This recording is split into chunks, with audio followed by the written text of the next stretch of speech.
Hello, my name is Gabriel Coles, and I'm the Vice President of Commercial Strategy and Finance at Urban Electric Power. And today I'm excited to present our company's unique solution to energy storage.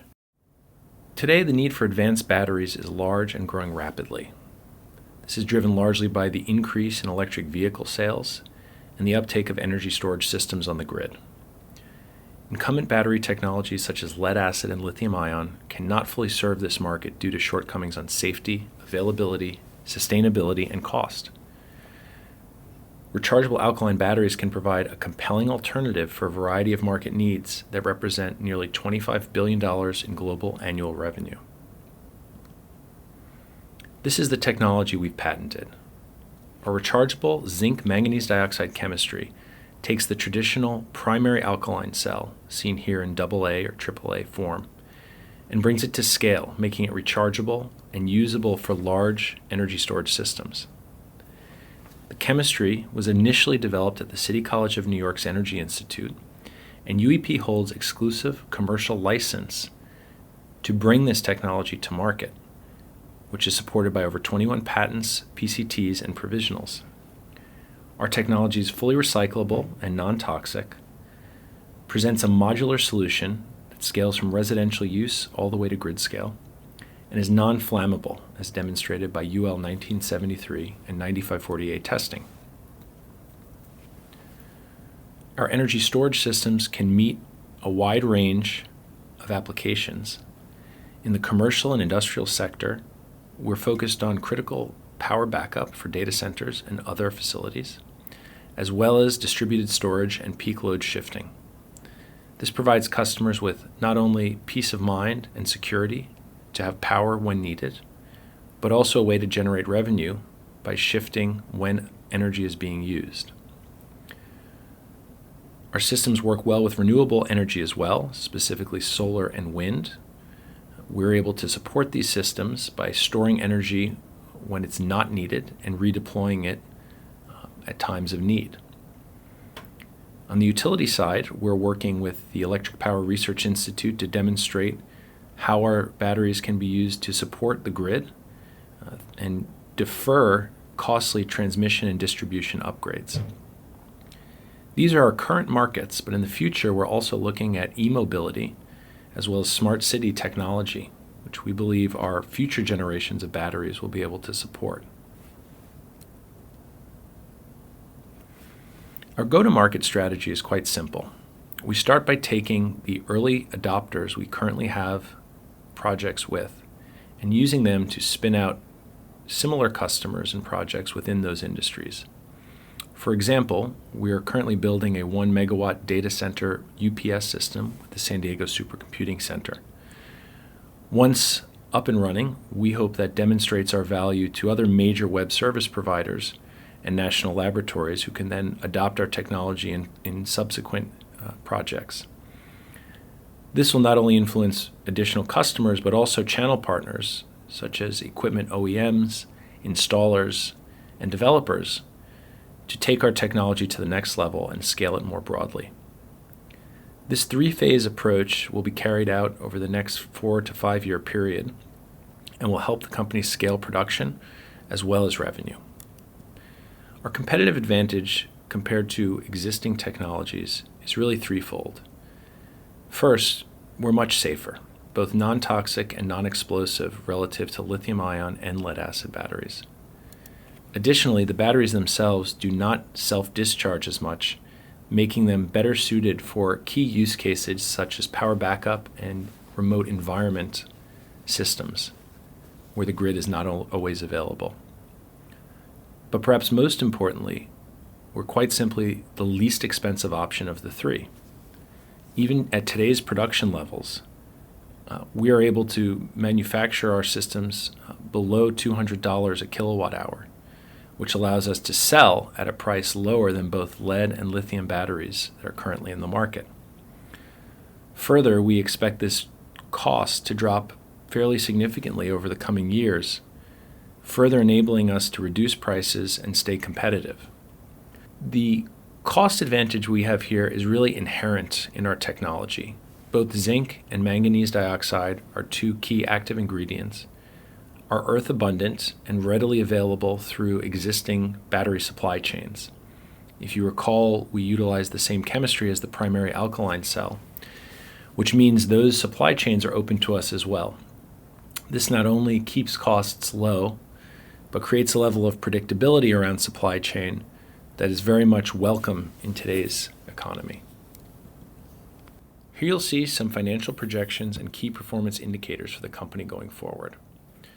One of our primary targets is to reduce the cost of goods sold to stay competitive with the selling prices we anticipate in the coming years. As I mentioned today, we're selling well below $200 a kilowatt hour, but we think we can get that even lower, down to $100 per kilowatt hour by 2022. This is a key industry benchmark, and achieving it will open up a host of opportunities for our company. To get there actually only requires scaling. This isn't a matter of the product functionality.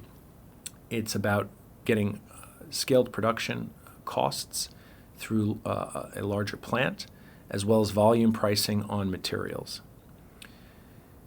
Enhancements to the battery itself will get us to $70 a kilowatt hour in 2023. But even there, we're really talking about substitutions of some inactive materials, which have already been proven at the lab scale, and bringing those to a production scale effectively. So we're quite confident to reach the $70 per kilowatt hour target in 2023. By 2025, we hope to be at $30 a kilowatt hour as we develop our second generation battery. This is really what's going to enable the company to grow dramatically and will put us in a very competitive position given the selling prices that we see for these systems over the next 5 years. To reach these goals, we do need to make some capital expenditures. In our current manufacturing facility in Pearl River, we estimate an additional $2.5 million will be needed to bring our throughput and efficiency to a point where the $70 per kilowatt hour milestone can be reached. Additionally, we are looking to build another larger scale plant, which would have a 200 megawatt hour annual production capacity, for which an additional $20 million approximately would be required. And this will allow us to hit our $30 per kilowatt hour goal. We're expected to reach $100 million in revenue by 2025, driven by these battery system sales, and profitability will be reached a year before in 2024.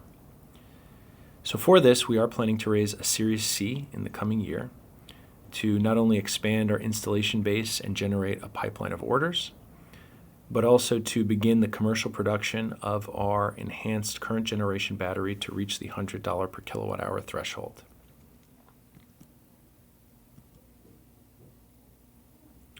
We have a strong team already in place, many of whom were part of the founding research group for the UEP technology. This includes our founder and CEO, Sanjoy Banerjee, as well as our Chief Technology Officer, Alex Kouzis. This, coupled with strength in production and systems engineering, allow us to scale quite rapidly and reach the goals we are aiming for in the coming years. We've already done this once at our current pilot plant, so believe we can do it again with a larger scale plant. The F3 program has provided a lot of sources of value for us, including marketing and press outreach, presentation development, and introductions to some key customers. We also have been thinking about new markets based on F3's advice and opinions. So we're very happy to be part of the program and think it provided us with quite a bit of value. So over the next 24 months, there's some key opportunities for growth. We're looking to do new demonstration projects to showcase our technology. We would like to partner with some system development firms to help optimize our end-use energy storage systems. And a manufacturing partnership would also enable us to help scale accordingly and get to our production goals. So with that, I'll conclude. I appreciate your consideration, and we believe that the $25,000 prize would be very impactful in helping us reach these milestones. Thank you. Okay, we'd like to invite Gabe Cowles to provide some responses to the judges now. So the technology is based on the alkaline battery technology, is that right? Yes, that's correct. So we're taking basically the same active materials of zinc and manganese dioxide, but we've changed the engineering and some of the additives in order to make it rechargeable and scale it up in a way that can accommodate larger sized systems. Right. And then how many times can it be recharged right now? Do you see? Sure. So it sort of depends on the use case. So we tend to size these based on the function. If it is, let's say, a pure backup system, we would design it really to only be charged or recharged in the order of 10 to 50 times. But for more so-called cycling applications, we can cycle upwards over 1,000 cycles. And that's generally for, if you're saying a, let's say, solar tide system, where you want to maximize the amount of generation and storage that you have. Do you guys have any current sales right now, or the projects you named kind of done without revenue, or are they demo projects? I guess that's the question. Yeah, great question. So it's a bit of a mixed bag. We have a couple of sort of arm's length sales that are commercial sales with revenue to the company. The remainder are primarily funded by grant making entities. So the state of New York, the federal government, Department of Energy, those are the two primary benefactors. But in most cases, there's a cost share either on the customer side or on our end, basically. Yep, that makes sense. Thanks. Thank you. Thank you. Gabriel, hi, this is Brett Schreiber. Can you reiterate your projection justifications again, roughly going from not much to 80 to $100 million really within 1 year? Can you kind of explain how you think you can achieve that again? Yeah, it's a great question. It's definitely an aggressive target, though one, as we look at some other industry comps, not too far outside the realm of reality. Our major hurdle right now is really building the pipeline. We have demonstrated manufacturing capabilities here today to easily reach the. Having a meeting tonight with the board. Apparently. Sorry. On there because he didn't put it on. So can you all hear me? I'm sorry. Yeah. Okay, so we have the manufacturing capabilities today to reach that easily the $10 million milestone, just what's in our current productivity. To scale the plant, we have some plans that have been already instituted by our partners in India. So they're building basically the scaled version of our facility there. So we have the roadmap to do that as well. That's sort of one constraint, but the major constraint for us, I believe, is building the pipeline. And that's something that we are working on, very day and night really right now. As we've started to kind of prove the concept out of the battery and of the system, that the technology actually works, we're hopeful that we can really exponentially scale our sales based on just the kind of the sheer volume of need we see in the market today. So I think the goals are certainly aspirational but achievable. It's just a matter of timing. Maybe it takes a little bit longer to get there, but I do anticipate we'll see really an exponential growth path once we true up, sort of shore up those customers who are going to be the off takers of these systems. And I just got one more quick question. Obviously, this is a competitive market. What sets you apart from your other competitors? I mean, what specifically about that? I'm sure you're going to say the technology and the battery. What is it about it that will allow you to get to the scale where you want to scale? Yeah, no, good question. So I would point to really two major things in my mind.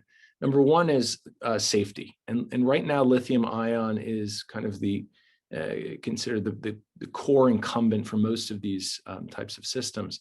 However, in a lot of indoor settings, especially in urban environments, it's not possible to install lithium. Most fire departments just won't do it. So there's kind of an open door there that allows us to get in and be put inside some of these facilities. And I think the larger driver, though, is cost. We can be significantly less expensive than lithium batteries. And while today at pilot scale, we're close but competitive, as we scale up the facility and reduce our costs through volume procurements, we can bring that down even further. So I think that's our sort of main advantage, is that we can compete on cost effectively. But I think the safety element pops in quite a bit as well. We see that more and more. Great, thank you, judges and Gabe.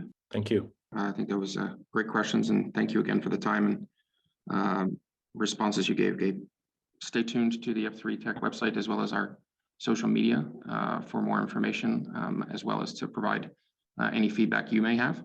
And we thank you again today. Thank you to all of the companies that presented and for the judges and attendees.